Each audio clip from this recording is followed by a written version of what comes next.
Hello and welcome to Bent Branderup products on our YouTube channel. Today we will look together as a group at how to properly wind a longe. On the one hand, to avoid dangers, and on the other hand, to smoothly enter and exit all the positions we have in academic riding, so that we have a wonderful flow. On the one hand, we will take a look at what we actually expect from a longe, what wishes we have for a longe, and the different ways we can ultimately use it.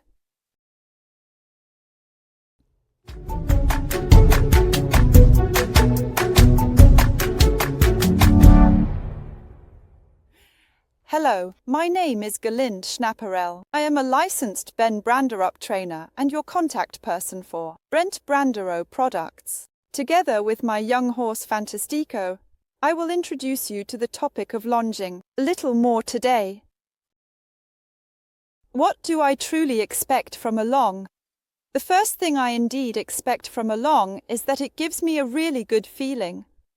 This means that the material must feel so comfortable in my hand that I have the sensation that it moves in my hand, that I can hold it well, and that when I open my hand, the longe, the material, remains in my hand. This is very, very important to me personally.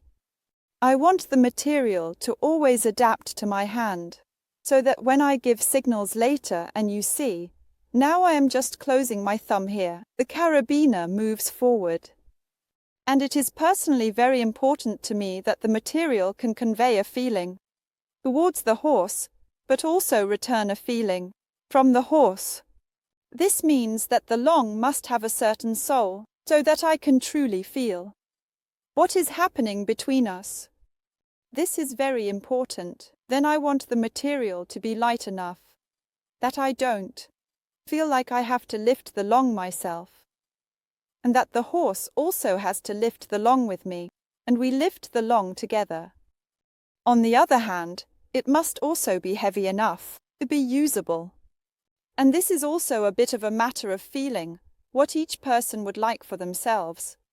If it is too light and airy, it will wobble. If it is too heavy, we both have to hold the longe up, and then it actually becomes more of an opponent due to its weight. And you can see here with this longe, for example, it now has a slight curve, it hangs well, and it moves well with all the movements. And that is something that is very, very important to me personally.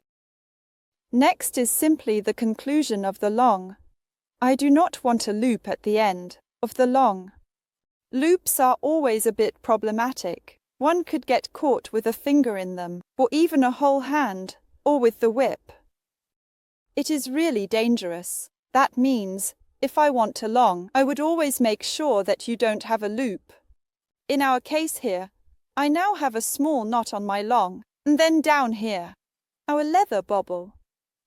And when I let my horse go completely on the longe and let the longe slide, I don't want to have to keep looking to see where my longe is, but I want to observe the horse and work with my body language. I let the longe slip out, and at some point I notice, stop, here comes the bobbly, now it's over.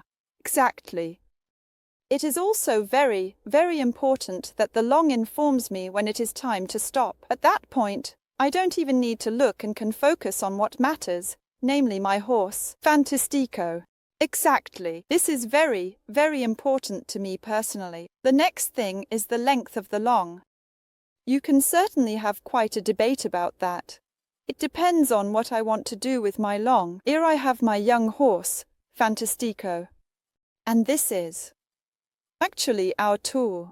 We have a cave sun. We have this longe. And I have a stick, and we have been working with these for over a year now. What do I want to do with all of this? Can you make less noise over there? I think that can be heard later. Where were we again? Oh right, exactly. The length of the longe. I would like 2001. I want to do groundwork with him. I would like to lunge him and later perform a crossover with him. That means I have to use my lunge, even though he can't do it yet. I want to later say, oh, yes, this is confusing now. I'm here. I'm back around a bit. Right. And ho ho ho. I'm now sneaking back here quite discreetly, as I want to work in a long reins position later, and also prepare for a crossover. In this position. Oh, how very well you're indeed doing that. That means I still need a certain length in the lunge. That gives me a good feeling personally. For my purposes, I now have the 5.50 m lunge. We also have the option to deliver a 4.50 m or a 3.50 m lunge, depending on what you want to do. For example, if you say, well, I'm really only doing groundwork anyway, and I don't want to have too much slack in my hand, then perhaps the 3.50 m lunge 2001 will be sufficient. And when one says, I go along with my horse much more anyway, then 4.50 m is sufficient. And I personally chose the longest option here because I want to send my horse very far away from me and also bring it back to me. That's why I have the full length in this case. I wouldn't actually take a lunge any longer than this, because we have 5.50 m here, and then I have my arm, and I'm also moving with it. This means that I can make my circle relatively large, as we are not standing nailed to the spot in the middle, but rather moving with our bodies. We want to work with our bodies and our body language. And it is all the more important that we move with our horse and give it a good feeling. But you should be able to assess which length allows for which distance. Let's take a look at this now with each lunge. So, as I said, here I have 5.50 m, and now I'm just going to march off and let him go out on the lunge. Come along, please. Good. Well done.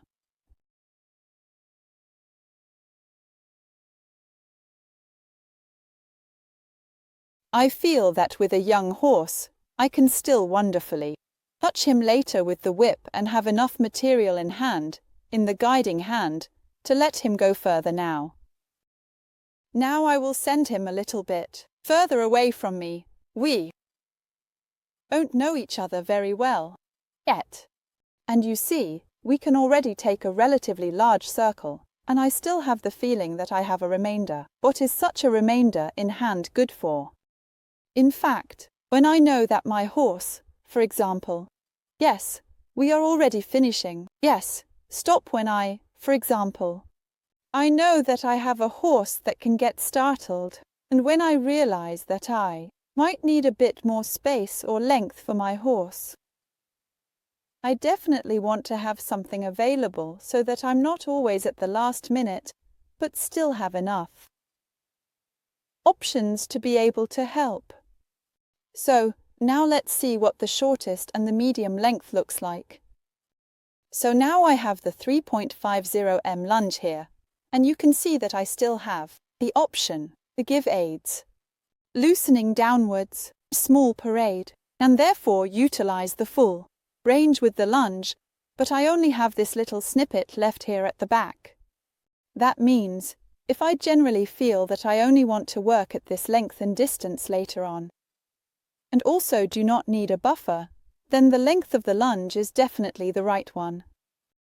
And I personally find it very pleasant and also a bit easier, because I can now work a bit more finely with the whip here, without all the loops in my hand.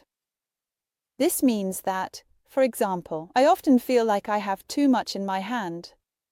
To have this length is actually absolutely the right one. So, the 4.50 meter lunge that we also have would be, in this case, the golden mean. So the lunge length is definitely crucial for what I want to do, but also for how I feel. How do I feel most comfortable? Personally, I now have the longest lunge with him, as I mentioned earlier, simply because I might want to send him out further, and because I have a young horse here and, of course, I don't know if he might suddenly get a fright or be startled, so could you please let go of my whip? Thank you. I simply want to be on the safe side, and now let's see how we can grip and sort the lunge well for handwork, hand changes, and to ensure that we do not get tangled in any way. So, now let's see how we can wind our lunge. It's very important that you take your whip, which you are carrying, either far enough in your hand so that you don't come near the horse's eye, or simply tuck it under your arm so that it is out of the way for now. Because it happens quite quickly that when you are dealing with the lunge, you accidentally forget the whip a little. 2001. So, what do I want to have? I want each of the loops that I have here to have its own specific position. How do I do this? So, I am left-handed. I first take this little piece of leather here at the end and hang it down a bit. This is basically my smallest loop. Then I set up a slightly larger one so that the little one can still swirl around nicely. If it doesn't do that, I have my first point here, where the knot could come undone. So it's important to make it a bit longer.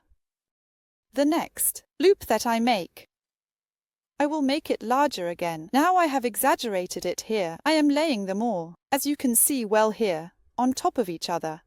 That means this is the smallest one.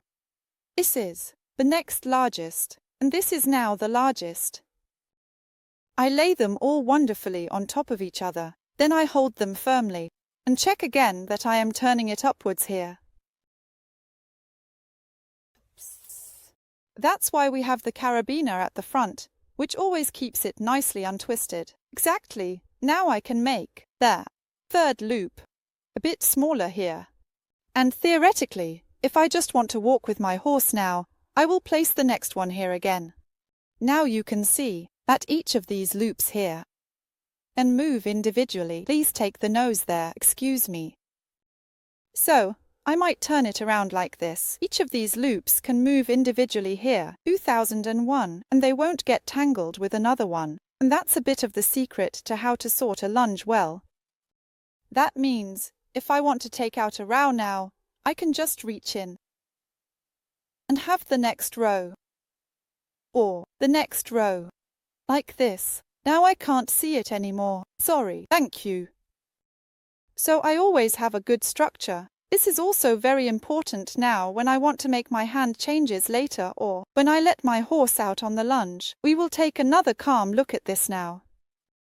So now we are going to start with groundwork. And then I will send him out on the lunge. And you can see here, for example, it feels a bit tight. That's why I personally always take the first loop and just place it here at the front again. I will let that go first. Now I let the lunge slip out here and send him out. I open my left lunge hand and let the lunge slide out gently as far as I need it right now. 2001. And now you see that the half loop, which I had just laid out, has simply slipped out here. And so I now have no knots here in my lunge hand, in my right hand. And I still have it at the front. I made a very gentle transition. I do it the same way when I bring my horse back to the groundwork position. I put the loop in and take my pony at the cave sun. Great.